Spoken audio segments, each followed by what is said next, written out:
Sizohamba naye, hai hai hai, sizohamba naye.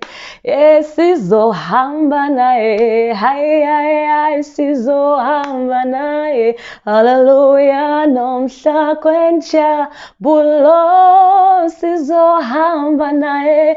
Hallelujah, nomhla kwenjabulo, sizohamba naye. Hello everyone and welcome to my channel.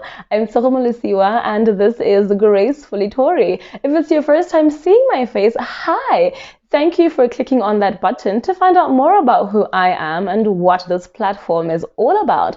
And if you are returning, thank you so much for coming back by. I truly appreciate your existence on planet Earth.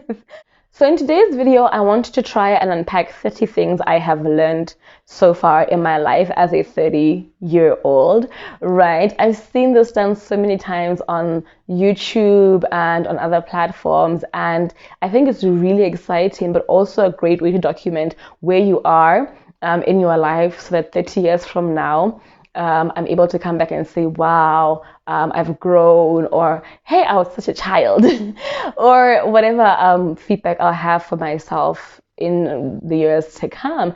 And why not share it with the Gracefully Tori family? So without wasting any time, let's go. So I have my notes here. And so I might be looking down just to refer. So please don't consider it me being a disrespectful. I just want to make sure that I am on track and not blabbing and going off tangent. So the first thing I want to talk about is you can't do it all. You cannot do it all. I had a tendency of being a steering and wanting to do everything all the time like I was God. And it took me learning the hard way that I needed time out. Number two, I needed to rest, and I also just couldn't do everything all the time. That's why there are so many other people in the world, and also because I found myself doing so many things but not doing anything well or excellently, or even striving to be excellent, because I was so busy and so occupied that I could not give anything the attention and give it my best. And sometimes, if you find yourself also in like a place of leadership, delegation is okay, right? You can't be running and doing 25 things at the same time when you do have a team of people that you're working with. And in your life in general, sometimes it's okay to just have one thing to do on your to-do list on that day and do it and smash it. And tomorrow we do something else. Hey? Wearing a longer skirt does not make you holier than other people. And I know this might spark a whole debate, and it's okay, but I feel like sometimes we place our holiness and our uprightness and our uprightness with regards to living for the Lord on our attire and not on the inward man. If your hair is a particular way or if your skirt is a particular length, only then are you considered to be holy or in right standing with Christ. And this has in turn caused so many people who are coming behind us to want to only dress a particular way so that they consider themselves holy, where we're now causing people to miss the mark with regards to what holiness really, really is. Modesty is great, but modesty is also relative, right? And your idea of what modesty is should not necessarily be projected onto the next person, right? If I want to wear my weave, it's okay. If I want to cut my hair, it's all, and let our holiness, let our lives for Christ, yes, they should preach through the way that we dress, but it's not entirely dependent on how you look, right? Just because like today I was ministering wearing machisa at church, and for some people that might not necessarily be okay. Like baby girl is just losing her morals, and now because I'm wearing machisa, some people that might seem like yo waloha because she's not wearing a high heel. Yo, rest bafethu, rest. Another thing I really appreciated learning is the importance of choosing what you learn from and what you let go of, right? There's certain people or certain instances where you're going to find, something super inspirational, and there are a few points here and there that don't necessarily benefit or speak to your life, right?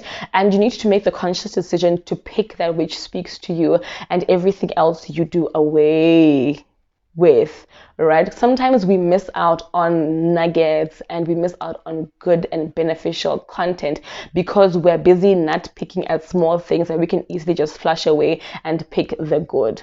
And then love and celebrate your body. Or let me just say yourself, right? Speak positively about who you are.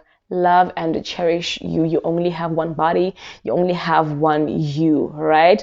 And there's this thing that we always talk about where it's a joke, but it's not really a joke because it's the truth and it's just not nice. Where, in our African culture, when you meet people for the first time, the first thing you nitpick is their weight. Hey, it's not nice, right? It's not nice. And sometimes we forget that people are already, let me put it this way. When somebody gains or loses weight, they're completely aware. They don't need you to remind them, right? And so nitpicking that and not being aware of the internal struggles or battles that somebody else might be going through is not beneficial in any way. Right? So always be kind. I mean, imagine if somebody was pinpointing some insecurity or something that you're struggling with and exalted and highlighted it so much. It's not necessarily very pleasant, right? So always strive to be kind and courteous with your words, like I always say. And to you who might be struggling with loving and accepting yourself, you're gorgeous, love you, you only have one, you treasure your body. It's not wrong to want to work on your body and to work on yourself, but do it because you want to be healthy, and don't do it because there's pressure and expectation that you're only beautiful if you fit a certain mold. Sweetie, you're gorgeous. One of the hardest lessons I've had to learn is that it's okay to fail. And to make mistakes. I had this tendency where I only wanted to focus on the things that I was good at and work on them alone. And I had like a fear of failure, or I think I might call it the fear of the unknown. And I got to a point where I realized that I was missing out on so much growth or potential that I could have because I wasn't tapping into things and wanting to learn. Yo, guys, I was so afraid. And it's something I'm still working on, to be completely honest, but I really have seen a lot of growth with regards to me trying and being okay with not winning and not being excellent at something, really. So yeah, in a nutshell, it's okay. And when you do fall and when you do fail, sweetie, take time, dust yourself, gather yourself, get back into that place, affirm yourself, and try again.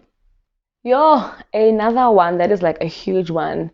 Your parents did the best that they could, right? Sometimes we have these disappointments or expectations that we had of what our parents could do for us or how our parents could be, right?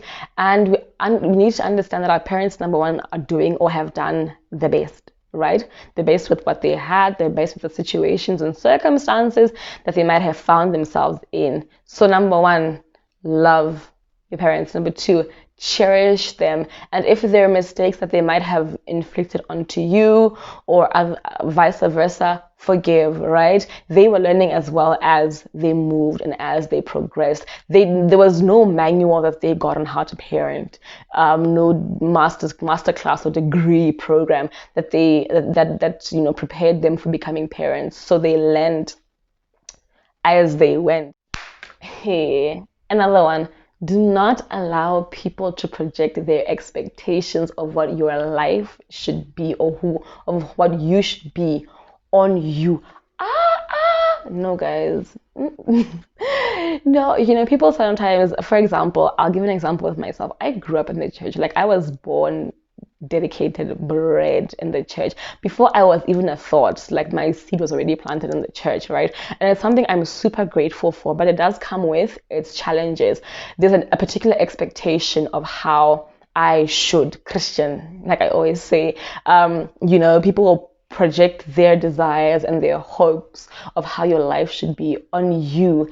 And if you don't do what they expect, you are automatically like cancelled or ruled out, or you are, not living uprightly with the Lord. You are not a good Christian, because there's 3 ways and you took your way and their way is not your way. Everybody's always going to have an opinion about your life.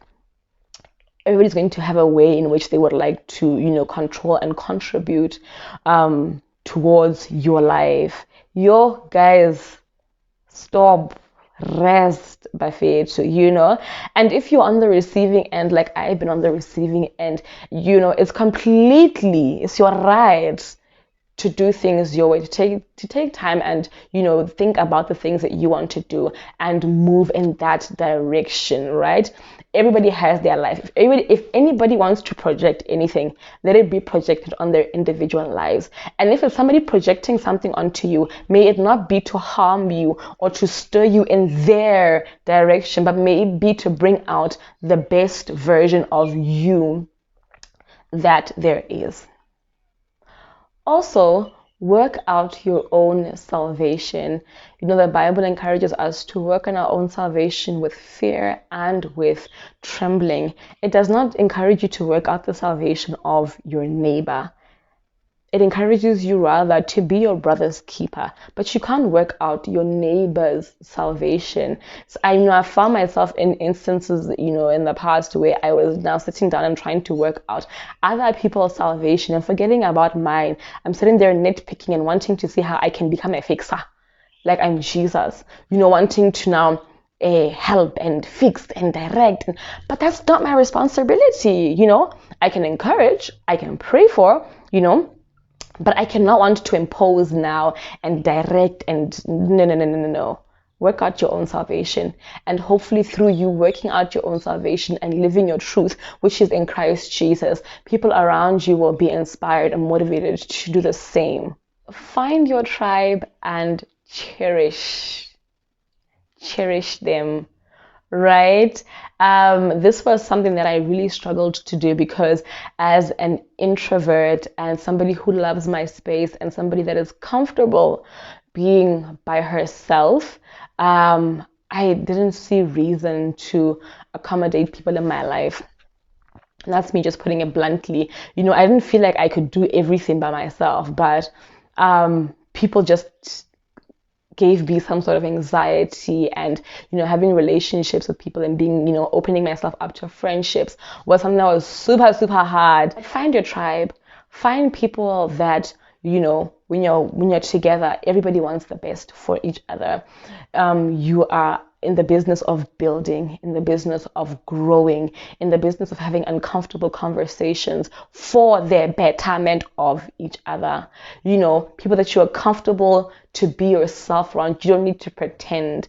You are able to articulate your feelings without fear of being judged, or fear of being condemned, or fear of being spoken about outside of that circle. Once you found people like that, cherish them, because they really aren't easy to find.